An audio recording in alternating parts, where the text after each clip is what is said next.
Last class में हमारे question 18 complete हो गए थे। अब देखते हैं हमारा क्वेश्चन नंबर 19 क्या कह रहा है। Find the loss in the mass of 1 mole of an ideal gas. क्या करना है?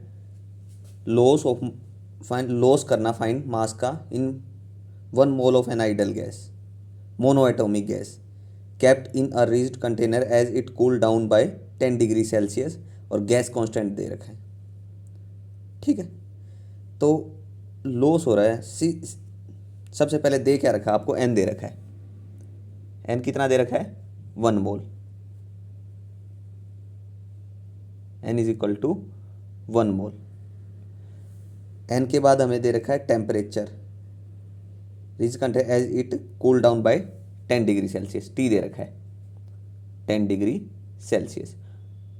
और यूनिवर्सल गैस कांस्टेंट आर दे रखा है, R will be equal to 8.3 joule per kelvin per mole. ठीक है, ये डाटा गिवन है। आपको बताना क्या है? आपको बताना है लॉस इन मास, मास में कितना लॉस हुआ वो बताना है। तो क्या है? सबसे पहले मोनो एटोमिक गैस है। मोनो एटोमिक गैस के लिए एनर्जी प्रोजेस का रिलेशन होता है, एनर्जी का क्या रिलेशन होता है मोनो एटोमिक गैस के लिए? किसके लिए? Monoatomic gas. Monoatomic gas में हमारा एनर्जी का रिलेशन क्या होता है? E will be equal to 3/2 N R change in temperature, NRDT ये होता है। चेंज इन टेम्परेचर या टेम्परेचर वो हमें 10 डिग्री सेल्सियस दे रखा है। तो यहाँ से अगर मैं एनर्जी फाइंड आउट करूँगा तो क्या आ जाएगी मेरी energy? E will be equal to 3/2, number of mole N कितना है 1, यूनिवर्सल गैस कॉन्स्टेंट R कितना है 8.3 जूल पर केल्विन पर मोल, टेम्परेचर 10 डिग्री सेल्सियस। हो गया? तो यहाँ से आप कैलकुलेट कर लोगे। E will be equal to 1.5 into 8.3 into 10, 3/2 से डिवाइड कर दिया। तो यहाँ से इसको मल्टीप्लाई कर लो, आपकी एनर्जी आ जाएगी। कितनी आ गई energy? E is equal to multiply करने के बाद 124.5 जूल, इतनी जूल मेरी एनर्जी आ गई। ठीक है, चलिए आपको एनर्जी का पता चल गया। हमें निकालना क्या है? हमें तो मास लॉस बताना था, तो मास लॉस फाइंड आउट करेंगे। मास लॉस, मास लॉस कितना है वो हमें फाइंड आउट करना है। तो आपको पता है E is equal to mc² होता है, mc²। तो ये चेंज इन मास है, ये मेरा मैं मान लेता हूँ मास लॉस है। Mass loss will be equal to E/c²। ठीक है, एनर्जी कितनी है हमारे पास? 124.5 जूल डिवाइडेड बाय c क्या दे रखी है? 3 इंटू 10⁸ मीटर पर सेकेंड इसका स्क्वायर। तो मास लॉस आपको पता चल जाएगा कितना होगा। कर लोगे कैलकुलेट? 9 इंटू 10⁻16 प्लस का ऊपर जाके माइनस का डिवाइड कर देना, कितना आ जाएगा? नियरली हम लिख सकते हैं इसको 1.38 इंटू 10⁻−15 किलोग्राम। ठीक है, मास लॉस आपको निकालना था, मास लॉस आ गया हमारा कितना होगा। ठीक है, ये था हमारा क्वेश्चन नंबर 90। है सिंपल, थोड़ा ऐसे लग रहा होगा कंसेप्ट ही पूरा चेंज हो गया, हम कर क्या रहे थे अब कहाँ आ गए हैं करते करते। ठीक है, चलिए कुछ नहीं, 1 2 3 क्वेश्चन ऐसे हैं, फिर हमारा पिछले वाले कंसेप्ट पे वापस समझाएंगे। ठीक है, चलिए क्वेश्चन नंबर 19 के बाद हम देखते हैं नेक्स्ट क्वेश्चन नंबर 20।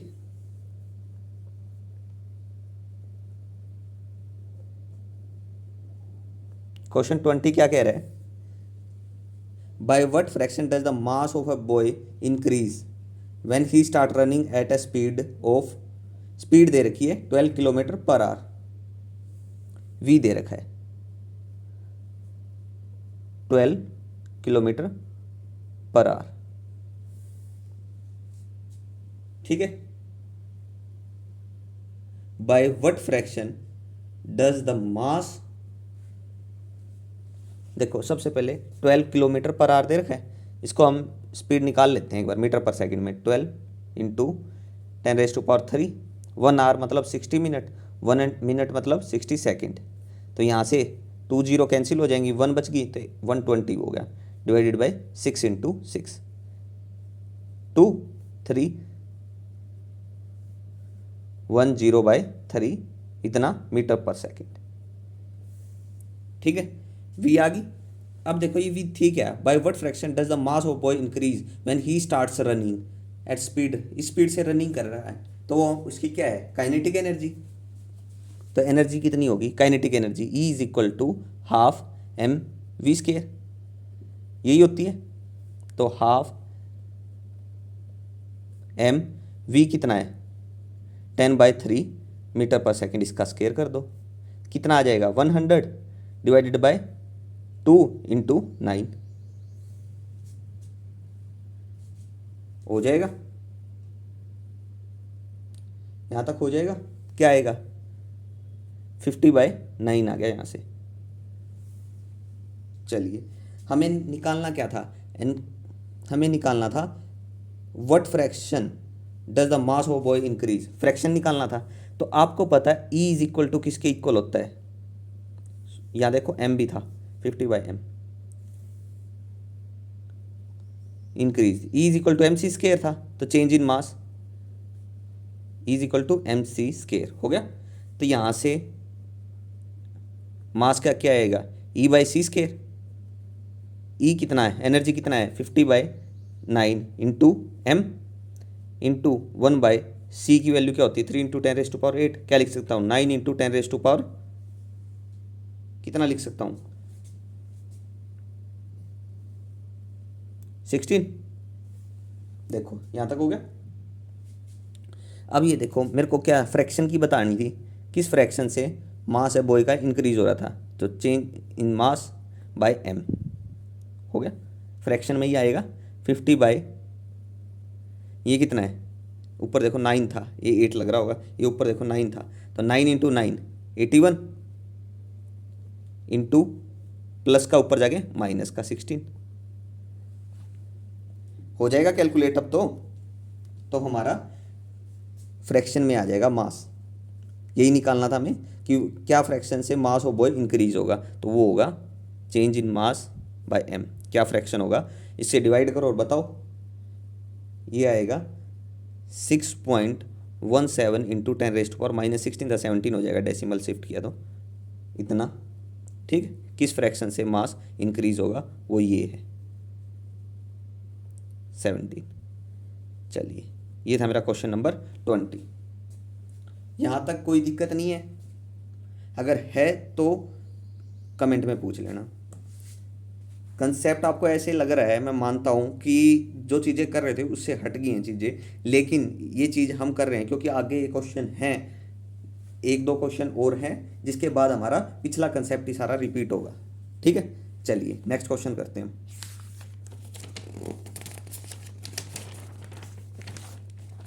क्वेश्चन 21।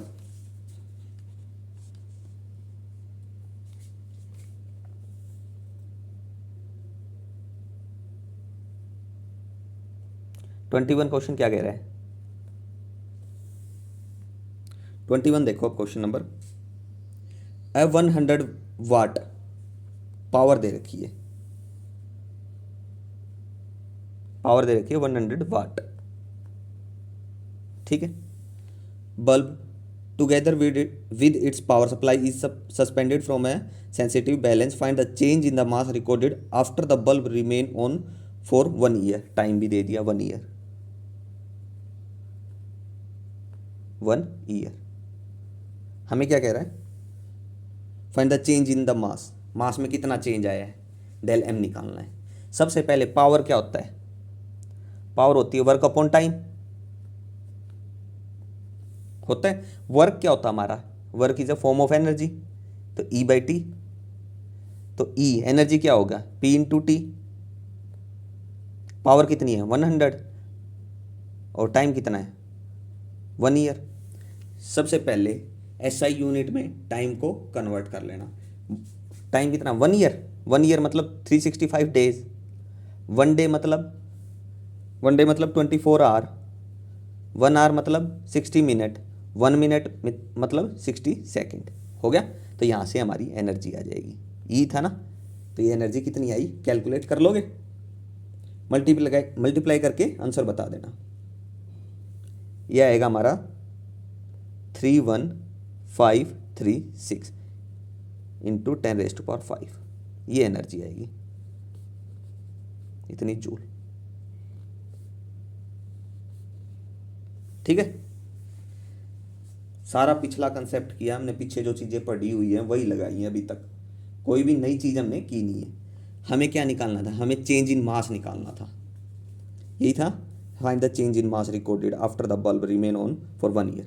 तो चेंज इन मास हमें फाइंड क्या करना है वो लिख लेते हैं, चेंज इन मास। तो हमें पता है एनर्जी किसके इक्वल है, E is equal to m c square होता है। तो चेंज इन मास किसके इक्वल आ जाएगा यहाँ से, E बाई सी स्केयर। तो एनर्जी किसके इक्वल थी, 31,536 इंटू 10⁻⁵ डिवाइडेड बाई सी का स्केयर, मतलब 3 इंटू 10⁸ का स्केयर, स्केयर किया 3 का स्केयर 9, 8 का स्केयर 16। ठीक है, तो चेंज इन मास यहां से कैलकुलेट कर लोगे। अब 9 से इसके ऊपर वाले को डिवाइड करोगे, पावर को ऊपर ले जाओगे माइनस की, तो इसको शिफ्ट कर लोगे, तो ये आएगा 3.5 इंटू 10⁻⁻8। ठीक है, इतना केजी होगा हमारा, किलोग्राम। ये होगा हमारा चेंज इन मास। तो ये मेरा क्वेश्चन नंबर 21 का सॉल्यूशन। ठीक है, चलिए नेक्स्ट क्वेश्चन पे बात करते हैं, क्वेश्चन नंबर 22।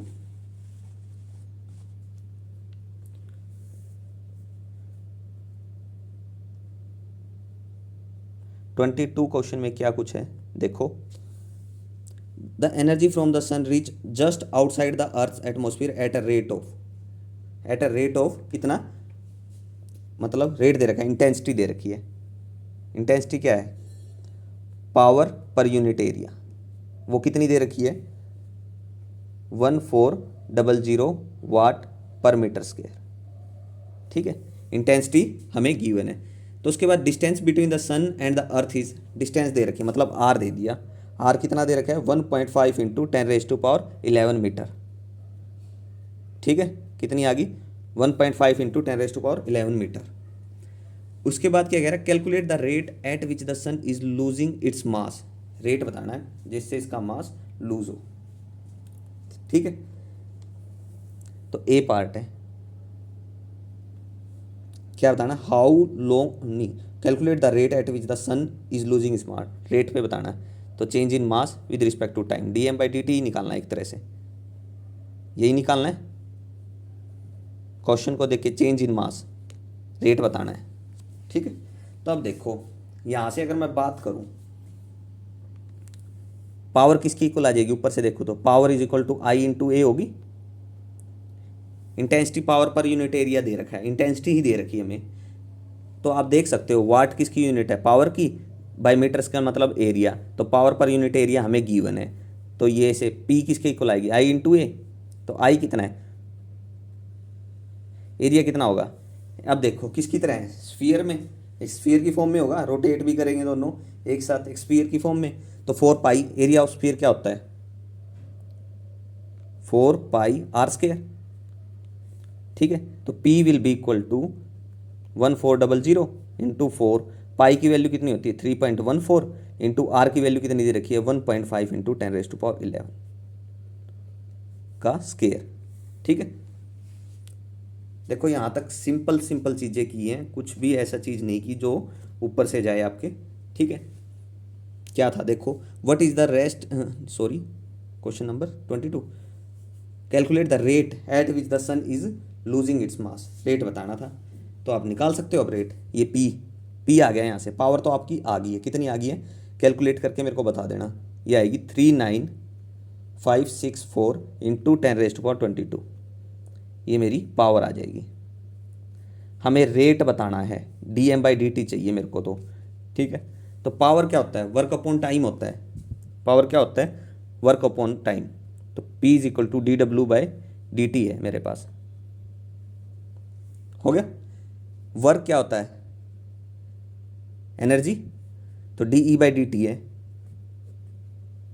और एनर्जी किसके इक्वल होती है, E is equal to mc square. तो C तो कांस्टेंट है, क्या होगा dm/dt। इंटू सी स्केयर। तो P किसके इक्वल आ गई, P is equal to c square d m by d t. ठीक है, तो यहाँ से d m by d t की बात करूँ तो क्या होगा, P बाई सी स्केयर। और पावर कितनी आई है मेरे पास, 39564 इंटू 10⁻²²। और C की वैल्यू मेरे पास क्या है, C की वैल्यू है मेरे पास 3 इंटू 10⁸ का स्केयर। तो हमें रेट ऑफ मास बताना था, d m by d t, एक तरह से ये रेट ऑफ मास है। ठीक है, क्या आएगा, कैलकुलेट कर लोगे। तो मतलब कि सन जो है लूज करेगा its mass at the rate, किस रेट पे, ये आ जाएगा। कैलकुलेट करके मेरे को फाइनल आंसर बता देना।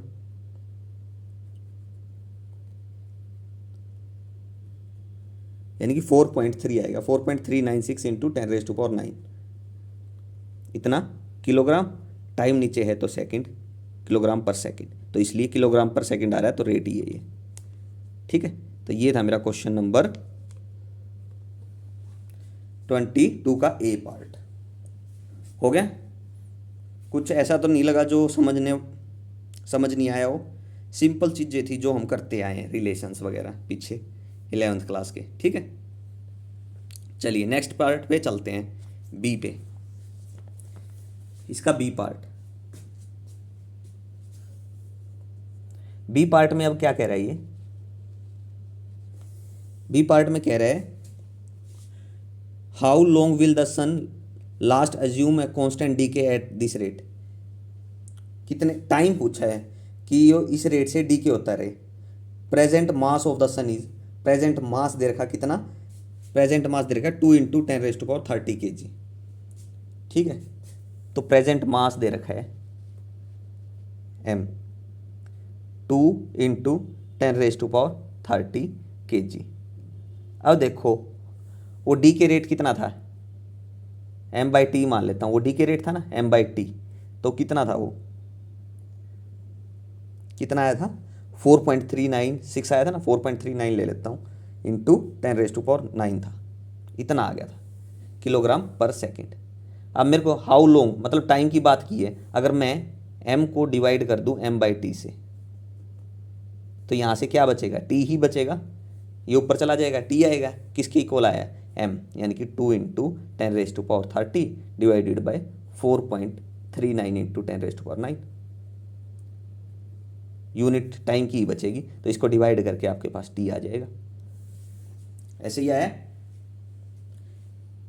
ठीक है, या फिर आप इस चीज़ को ऐसे समझ सकते हो, डिसइंटीग्रेट, हम चलो छोड़ो इसको यार, इसी ऐसे ही देख लेना। How long will the sun last assuming decay constant, long time पूछा था, टाइम आ गया हमारे पास, कितना आएगा कैलकुलेट कर लोगे।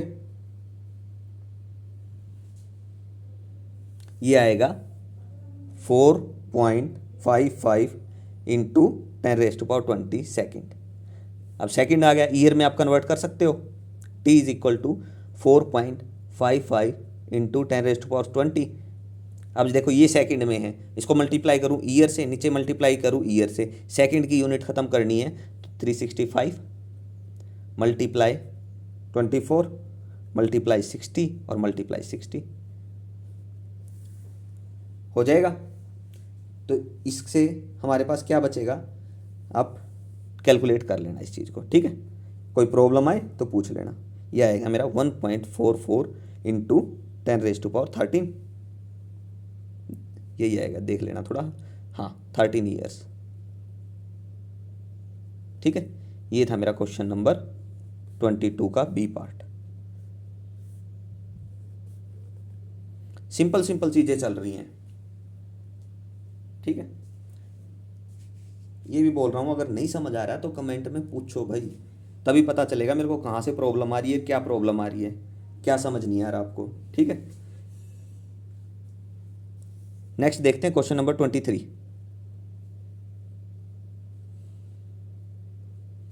क्वेश्चन 23, क्वेश्चन 23 क्या कह रहा है, an electron and a positron moving at small speed collide and annihilate each other. मतलब एक इलेक्ट्रॉन एक पॉजिट्रॉन कोलाइड करते हैं और क्या मिलता है, तो इसके कारण एक गामा फोटोन आता है। ठीक है, रिजल्टेंट के कारण। तो हमें क्या निकालनी है, एनर्जी निकालो ऑफ द गामा फोटोन की। ठीक है, तो सबसे पहले हम बात करते हैं, हमारे पास क्या है, मास ऑफ इलेक्ट्रॉन चाहिएगा हमें, मास ऑफ इलेक्ट्रॉन। और सबसे पहले ऊपर देखो ये क्या है, पॉजिट्रॉन है। पॉजिट्रॉन का मास एंटी पार्टिकल होता है इलेक्ट्रॉन का, तो वो सेम ही होगा मास ऑफ इलेक्ट्रॉन के। ठीक है, तो मास ऑफ पॉजिट्रॉन इक्वल है मास ऑफ इलेक्ट्रॉन। तो हमें पता होना चाहिए मास ऑफ इलेक्ट्रॉन कितना है, वो होता है 9.1 इंटू 10⁻⁻⁻³ kg। ठीक है, हो गया। चलिए इतना हो गया। हमें क्या निकालना है, हमें energy of gamma particle, E gamma निकालना है। एनर्जी ऑफ गामा पार्टिकल हमें ये निकालना है। ठीक है, ये हमें निकालना है। तो जो गामा पार्टिकल जो निकल रहा है इसके पास एनर्जी, तो इसका रेस्ट मास कितना होता है, गामा फोटोन, इसका रेस्ट मास कितना होता है, 0 होता है। कितना होता है, 0। Gamma photon of rest mass कितना होगा, 0। ठीक है, 0 होता है। तो एनर्जी ऑफ गामा पार्टिकल किसकी वजह से होगी, लेकिन हमें पता है टोटल मास कितना है, m कितना है, m will be equal to mass of electron plus mass of positron, that's will be equal to 2 time of me।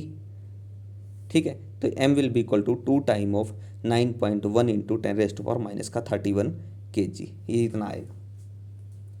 ठीक है, तो इसकी एनर्जी किसके इक्वल होगी, मास इक्विवेलेंस से निकालेंगे, तो energy of gamma, energy of photon या गामा की पार्टिकल की, वो किसके इक्वल होगी, E is equal to mc² होगा।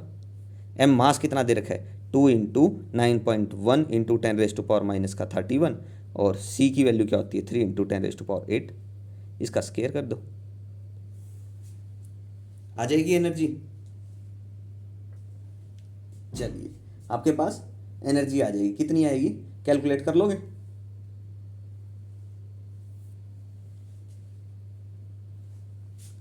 ठीक है, अब देखो अगर एनर्जी फोटोन की इलेक्ट्रॉन वोल्ट में लेते थे हम, ठीक है, तो ये तो जूल, तो इसको इलेक्ट्रॉन वोल्ट में निकालने के लिए E gamma will be equal to, इसको इलेक्ट्रॉन से मल्टीप्लाई और डिवाइड कर देना, 2 इंटू 9.1 इंटू 10⁻⁻31। यहाँ से कितना होगा, 9, 10⁻16 डिवाइड कर दो किससे, 1.6 इंटू 10⁻⁻19 कोलॉम से। ठीक है, तो कितना आएगा एनर्जी ऑफ गामा पार्टिकल, इसको सोल्व करने के बाद आएगी मेरे पास 1.02 इंटू 10⁻6। ठीक है,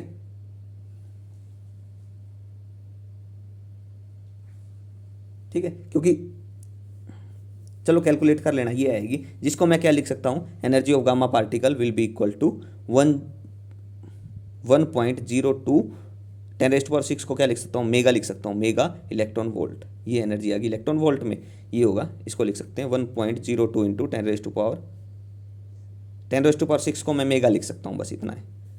ठीक है, वही रहा, बाकी तो मेगा इलेक्ट्रॉन वोल्ट, ये मेरी एनर्जी आ गई। ठीक है, यहाँ क्या लगाए, E is equal to mc², rest mass वहाँ 0 होता है, तो टोटल एनर्जी क्या होगी, E is equal to mc² होगी, वो गामा फॉर्म में हो जाएगी। ठीक है, ये था मेरा क्वेश्चन नंबर 23। हो गया यहाँ तक। चलिए आगे बढ़ते हैं, क्वेश्चन नंबर 24 देखते हैं।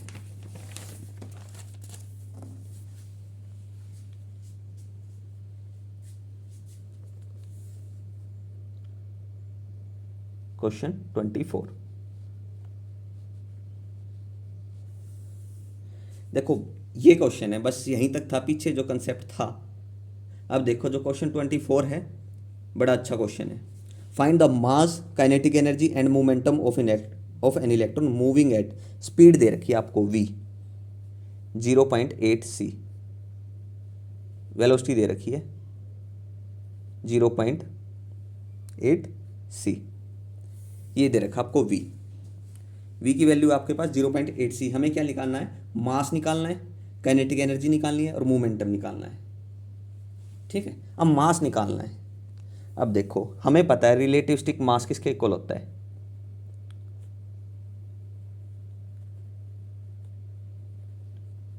रिलेटिविस्टिक मास, तो m will be equal to m naught gamma.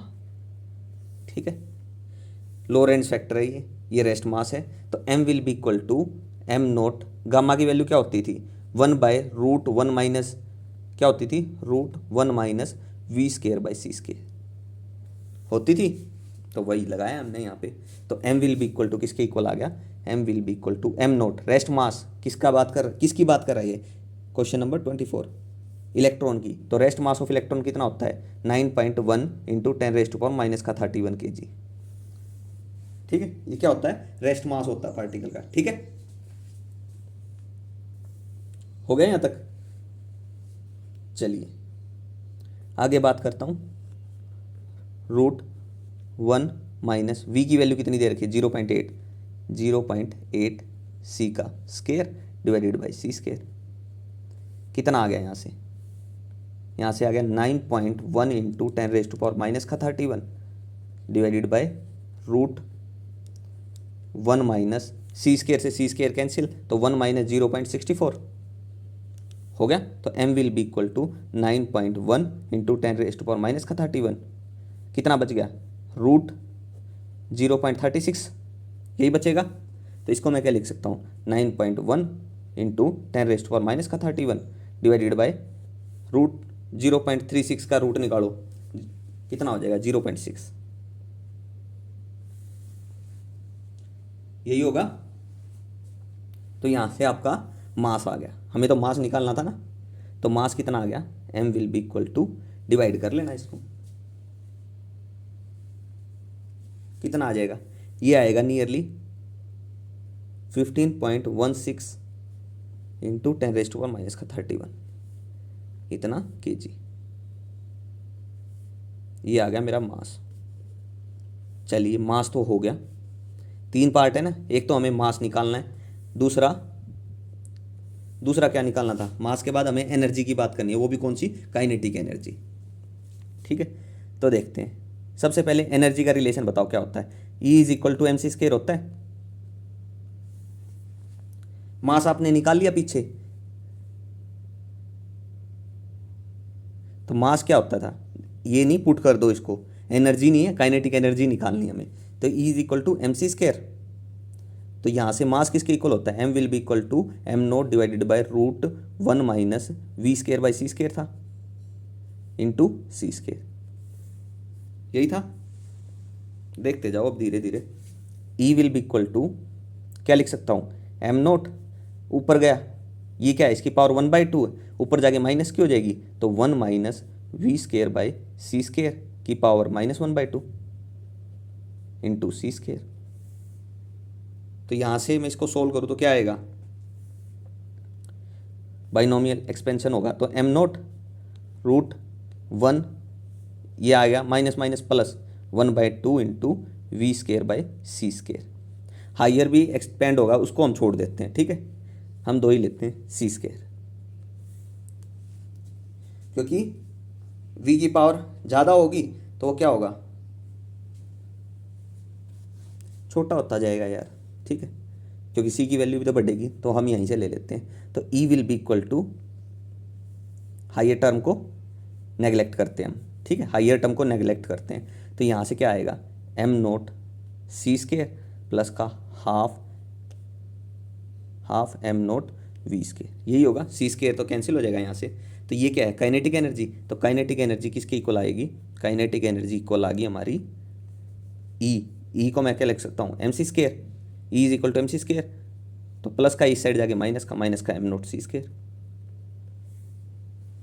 हो गया, हमें काइनेटिक एनर्जी ही निकालनी थी। आगे kinetic energy will be equal to m minus m naught c², ये आ गई मेरी काइनेटिक एनर्जी। अब m की वैल्यू क्या निकाली थी, ऊपर देखो 15.16 इंटू 10⁻⁻31 यही निकाली थी, और रेस्ट मास कितना है इलेक्ट्रॉन का 9.1 इंटू 10⁻31 kg इंटू c²। तो काइनेटिक एनर्जी किसके इक्वल आ गई, यहाँ से कैलकुलेट हो जाएगी, करो सब्ट्रैक्ट पहले तो, यहाँ से कितना बचेगा,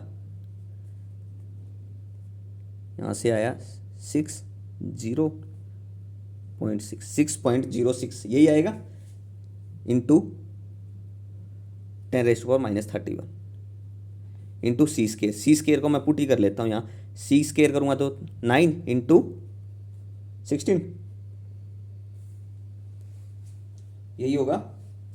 तो यहाँ से कितना बच गया काइनेटिक एनर्जी, मल्टीप्लाई करके बता दो, 9 से मल्टीप्लाई करो, उसमें से 16 से 10⁻⁻15 बचेगा। ठीक है, करो कैलकुलेट, कितना आएगा हमारा,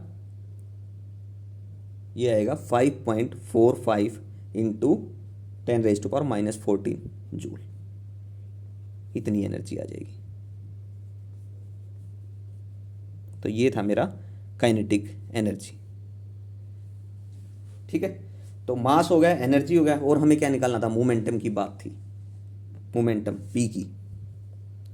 momentum p is equal to momentum mass into velocity होता है।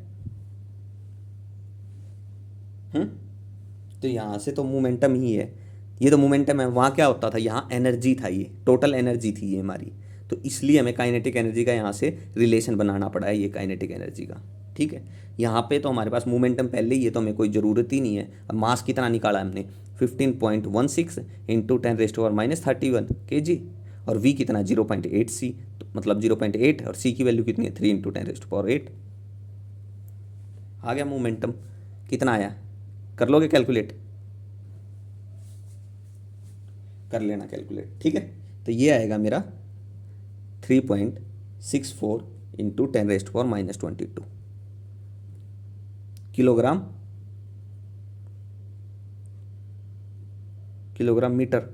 मीटर पर सेकेंड, ये आएगा मोमेंटम।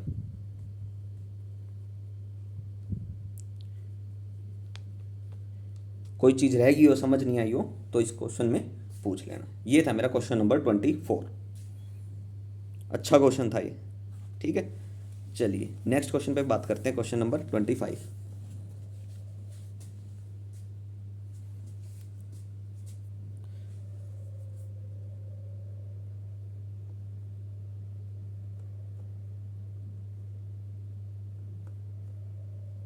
क्वेश्चन 25 क्या कह रहा है, थ्रो सॉरी वो क्वेश्चन 23 था, 23 था, देख लेते हैं एक बार। क्वेश्चन 24 मैंने ऐसे ही डाल दिया, और नहीं, ठीक है 25 ही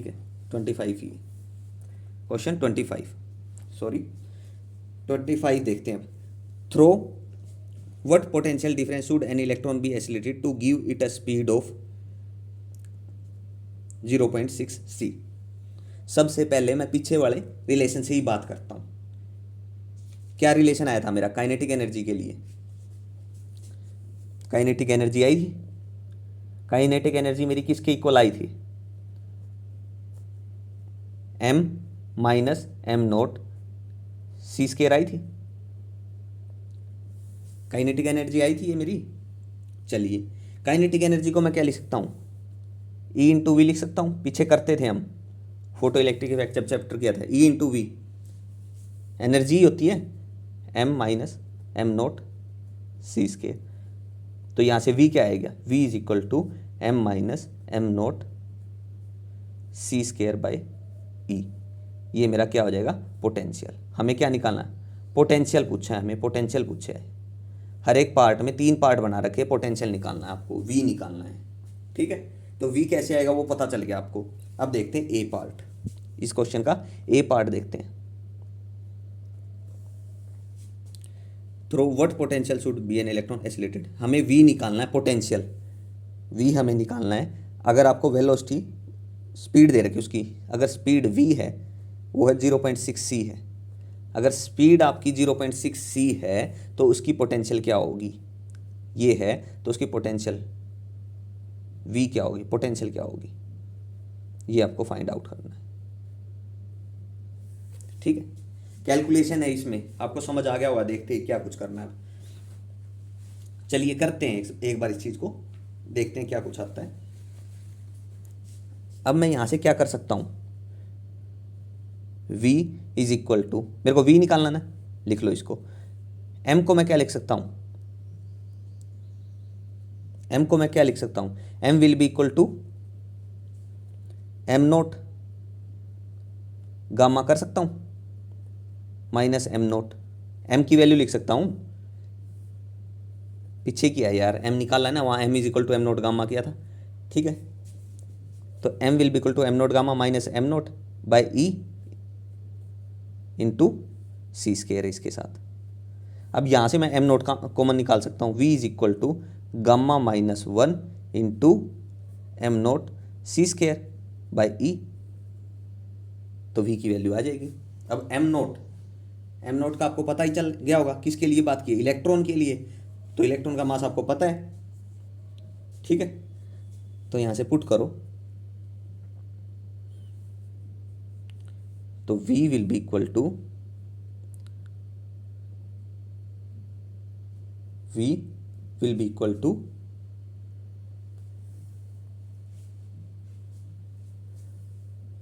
तो हमें क्या निकालना पड़ेगा, सबसे पहले हमें गामा ही निकालना पड़ेगा, क्योंकि गामा की वैल्यू आएगी हमारे पास तभी सोल्व कर पाएंगे इसको।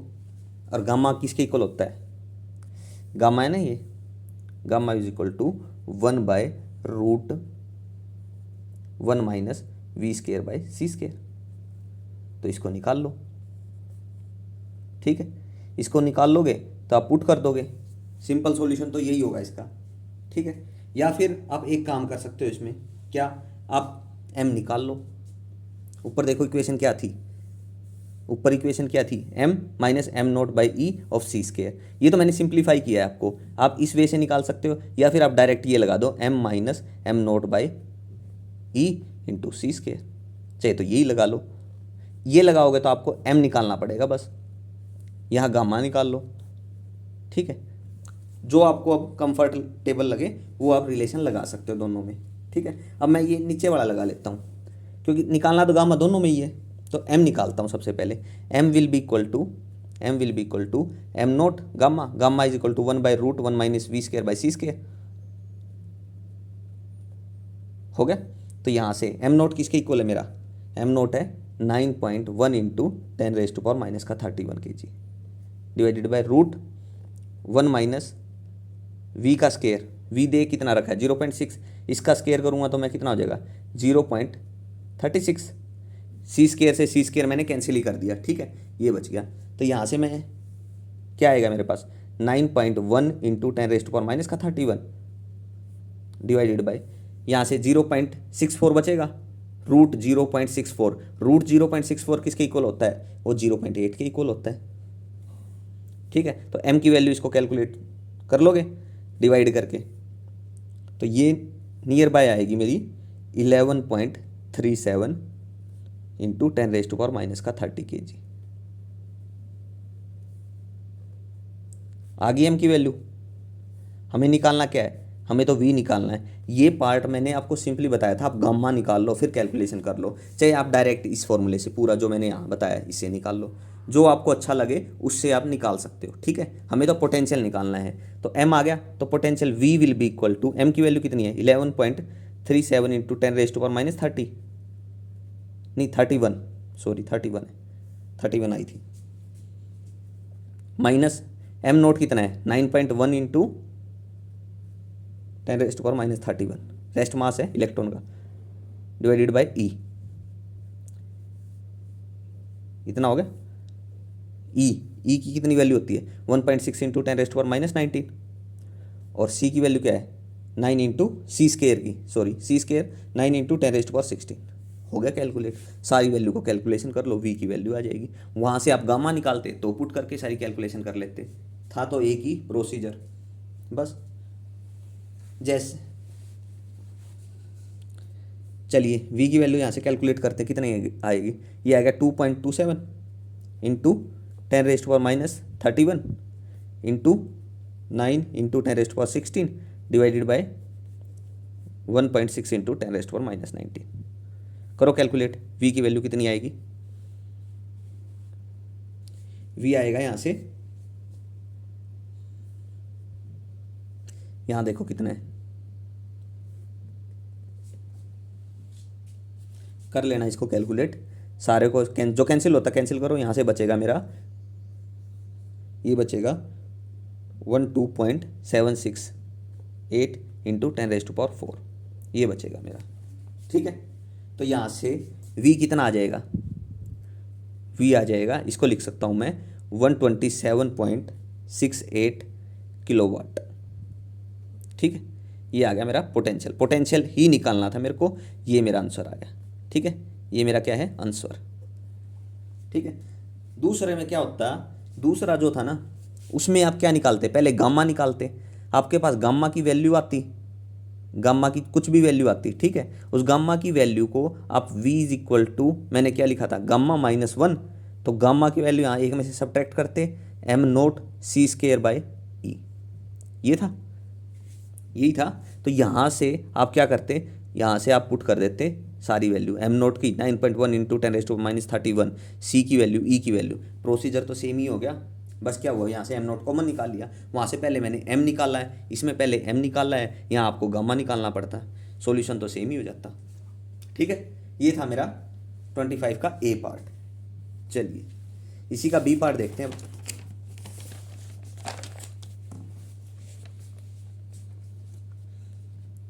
ठीक है,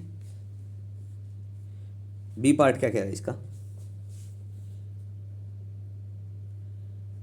25 का B part, v is equal to 0.9 c है, c दे रखा है, तो इसके लिए आपको पोटेंशियल बतानी है v क्या होगी, पोटेंशियल ही निकालना है तीनों पार्ट में आपको। ठीक है, हो गया। सबसे पहले पोटेंशियल का रिलेशन बता दो क्या होगा, v is equal to m minus m0 of c²/e, ये होगा v का रिलेशन। अब देखो v का रिलेशन तो हमें पता है भाई, पीछे से डिराइव भी किया इस चीज़ को हमने। ठीक है, अब यहाँ से मेरे को क्या चाहिए, m चाहिए, m क्या होगा, m will be equal to m0 gamma होगा, m will be equal to m0 gamma, gamma is equal to 1/√1 minus v²/c² होगा। ठीक है, अब यहाँ से पुट कर देते हैं, m0 कितना होगा, 9.1 into 10⁻31 kg divided by √1 minus v का स्केयर, v कितना है 0.9 का स्केयर कितना आ जाएगा 0.81, और c² से c² कैंसिल ही हो जाएगा, तो 0.81 हो गया यहाँ से, कितना आ गया 9.1 इंटू 10⁻31 डिवाइडेड बाय रूट कितना बच गया 0.19 बच गया, हो गया यहाँ तक। तो m यहाँ से कितना आएगा, हो जाएगा अब तो calculate, m will be equal to 9.1 into 10⁻31 divided by root 0.19 की वैल्यू क्या आई है, करो कैलकुलेट, 0.4358 ये आएगी। तो m यहाँ से आ गया 20.88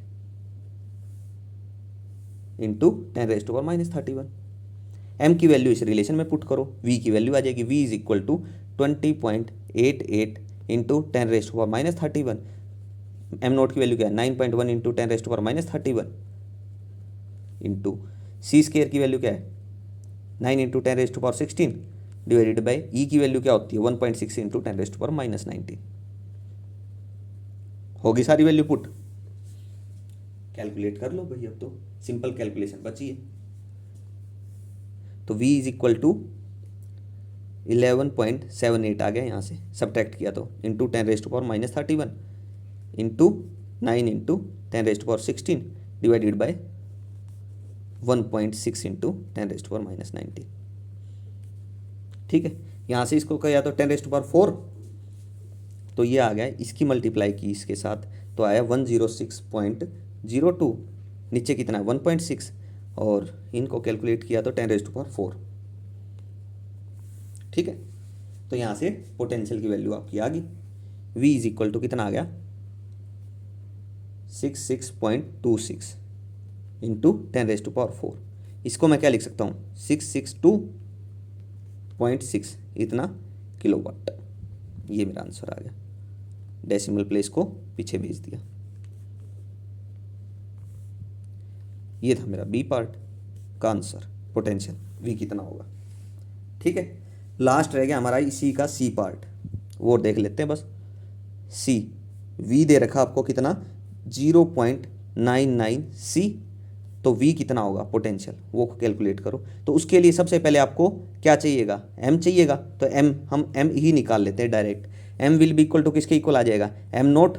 एम नोट की वैल्यू कितनी होती है 9.1 into 10⁻⁻31 divided by √1 minus V का स्केयर किया मतलब 0.99 का स्केयर कर दो, सी स्केयर कैंसिल हो जाएगा। ठीक है, तो कैलकुलेट कर लेना, यहाँ से एम आ जाएगा आपकी वैल्यू, एम की वैल्यू आएगी सिर्फ। ठीक है, तो m यहाँ से कितना आएगा, हमारा m यहाँ से आ जाएगा कैलकुलेट करने के बाद 64.35 इंटू 10⁻⁻31। पीछे दोनों पार्ट कर लिए मैंने, कैलकुलेट करके बताया कैसे होगा, तो इसको आप रिपीट करना प्रोसीजर को। ठीक है, तो m की वैल्यू आ गई मेरी, यहाँ से m की वैल्यू आ गई, मेरे को तो v निकालना है। क्या निकालना है, पोटेंशियल निकालना है। तो v is equal to m की वैल्यू क्या है 64.35 इंटू 10⁻31, उसमें से m माइनस करते हैं -9.1 इंटू 10⁻31। फॉर्मूला पूरा लिखना क्या था, ध्यान रखना उस चीज़ को, m minus M naught into C square by E. C square की वैल्यू क्या होती है 9 इंटू 10⁻16 डिवाइडेड बाई ई की वैल्यू कितनी होती है 1.6 इंटू 10⁻19। हो गया, तो ये v हो गया। तो v के बाद कैलकुलेट कर लोगे अब इसको, तो इसको कैलकुलेट करने के बाद आपका क्या आएगा चेक कर लेना वो। ठीक है, v इज इक्वल टू आएगा 55.25 into 10⁻31 into 9 into 10⁻16 divided by 1.6 into 10⁻19। हो गया, यहाँ से कैलकुलेट करोगे v की वैल्यू आ जाएगी आपके पास, v ही निकालना था हमें। ठीक है, तो यहाँ से कितना आएगा v is equal to 310.78 into 10⁻4 ये होगा। ठीक है, 2 डेसिमल को मैं आगे भेजूँ तो कितना आएगा v is equal to 3.10 into 10 ही लिख लेते हैं 107 इंटू 10⁻6। तो ये आ गया v इज इक्वल टू, मैं लिख लेता हूँ 3.1 10⁻6 कितना होता है मेगा, और किस में आता है ये इलेक्ट्रॉन वोल्ट में आंसर आता है। ऊपर किलो वोल्ट में आया था, ये mega electron volt, sorry mega volt, electron नहीं मेगा वोल्ट में आएगा। ठीक है, मेगा वोल्ट। तो ये था मेरा क्वेश्चन नंबर 25 का सी पार्ट। तो यहाँ तक हमारे क्वेश्चन 25 तक हो गए हैं। कुछ एक क्वेश्चन रहते हैं, उसको हम नेक्स्ट लेक्चर में कंप्लीट कर लेंगे। ठीक है, आज के लिए हमारा इतना ही काफ़ी है। Okay, thank you.